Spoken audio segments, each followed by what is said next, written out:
when I think built in Africa, I automatically say built for Africa, right? Because we were all looking for a way to provide a solution, and a lot of us are providing solutions for Africa.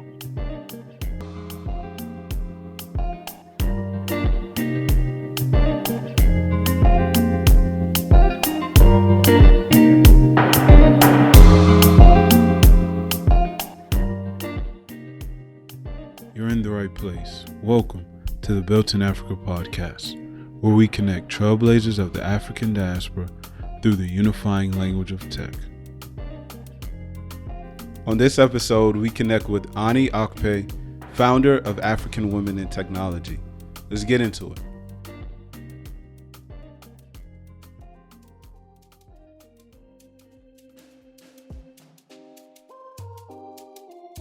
Founded in 2016, African Women in Technology is an event series that was born out of the desire to connect, educate, and empower women who are determined to advance their tech careers. Listen as Anie shares more. African Women in Technology was born out of the desire to connect, and educate and empower women in their, technology careers, along with being able to utilize technological tools for advancement of their businesses. I find that a lot of women, or Africans in general specifically, but a lot of the women I know will always work full time and always have a side project that they're working on. So with that being said, then it's great that you're in a tech space. Now, what are you creating, or what problems are you solving?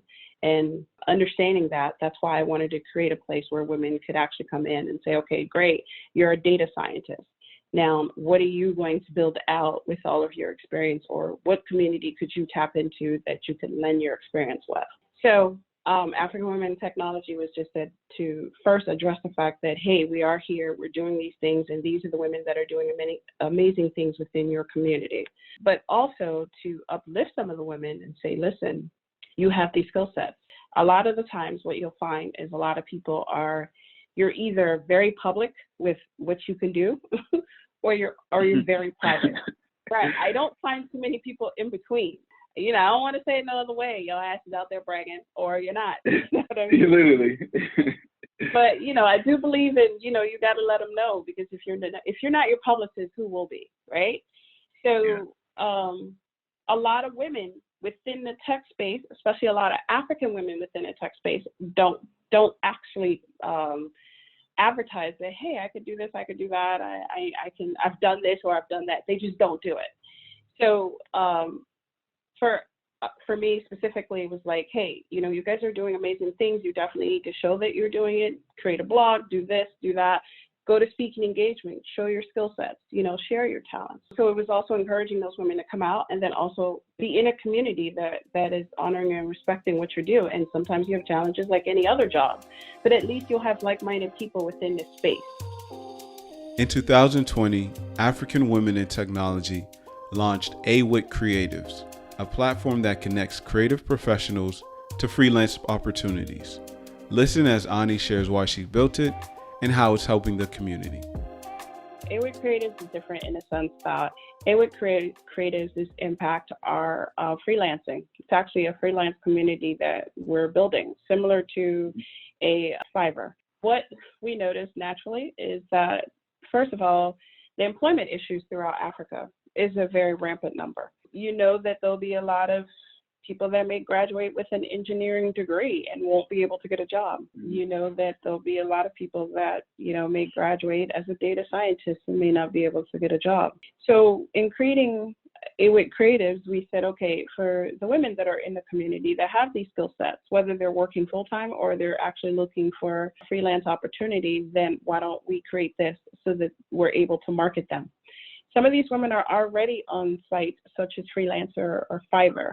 But what they said to us before I even bothered to create it, I asked them, how is it that what are you doing with that site? How are you using it? And they said, people don't notice us because there's so many other people that they could deal with. So I said, okay, so then if this gets created, would this be beneficial to you? They said, yes, because then we know specifically that you want to work with, young women and girls in Africa.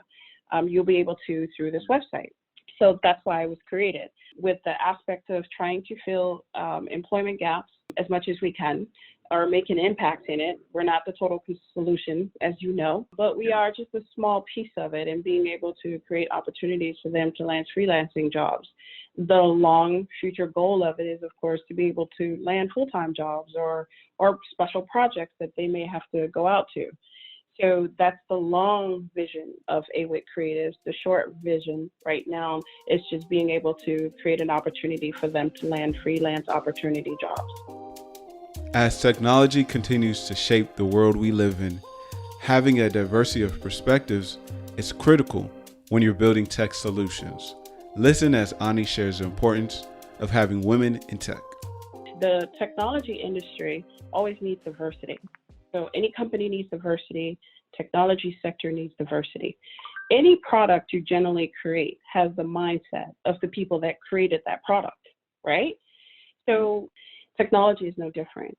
Any product that gets created has to have a diversity of viewpoints. If everybody thought the same way, then you could be very successful, but for how long before you get impacted on the fact that you're not using anyone else's input?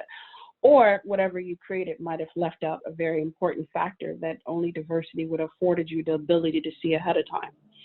So having women on the team, as I've learned and through a lot of research, is that, I found that women are able to, increase a lot of revenue in a lot of companies that women are heading. Also, the input into marketing. It could be something that you're going to create, and it may be targeting women. You're not going to use a bunch of men for it, but sometimes that happens, and people sometimes can actually say, I never thought about it. And in reality, I believe some of them don't think about it because it's a privilege not to, right? So with saying that women need to be in there, nothing short of just being able to do diversification, of being able to create in a room and be able to say, this is him, created by a group of different people that had this aspect of it.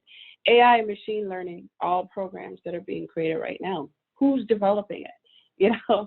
What information are they gathering in order to get that skill sets of data? And some of the data is just data. But at the end of the day, when you create a final product, having a diverse people within that could help create that product, it makes a better impact to the community. As a growing number of Africans in the diaspora seek to make an impact on the African continent, it's important that we share various roadmaps for success.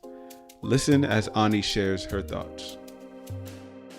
The first and foremost, I always tell people, is be successful first. Be successful in whatever field you're in. Successful for me, in translation for them, is, build up a savings, build up a career, build up something that has got you to the point to where, if you say I'm going to walk away, I have at least 3 to 6 months well of reserves, in which if you had to make a transition, you could, right? Yeah. So it's the analogy of, if your cup is full, then you're better able to help someone else. You can't do it on a half empty cup.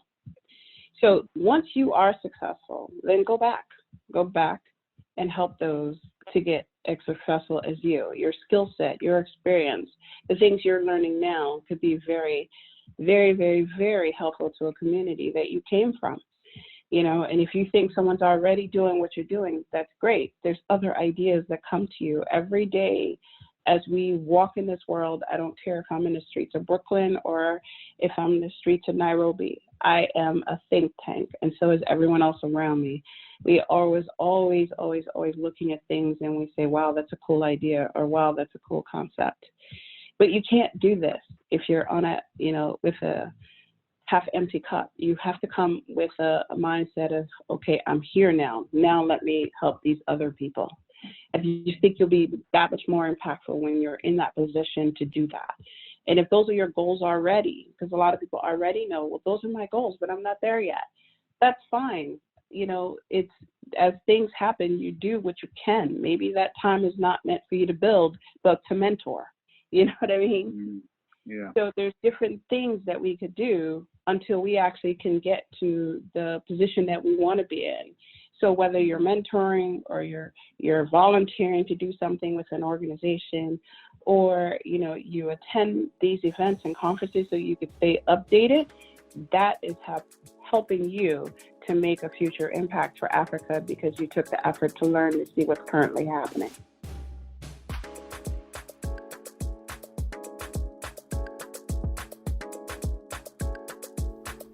And that's it for this episode. If you haven't already, check out the full article on our website, builtinafrica.io, found in the description. And while you're there, subscribe to our newsletter so we may keep you up to date with the latest. But until then, keep building.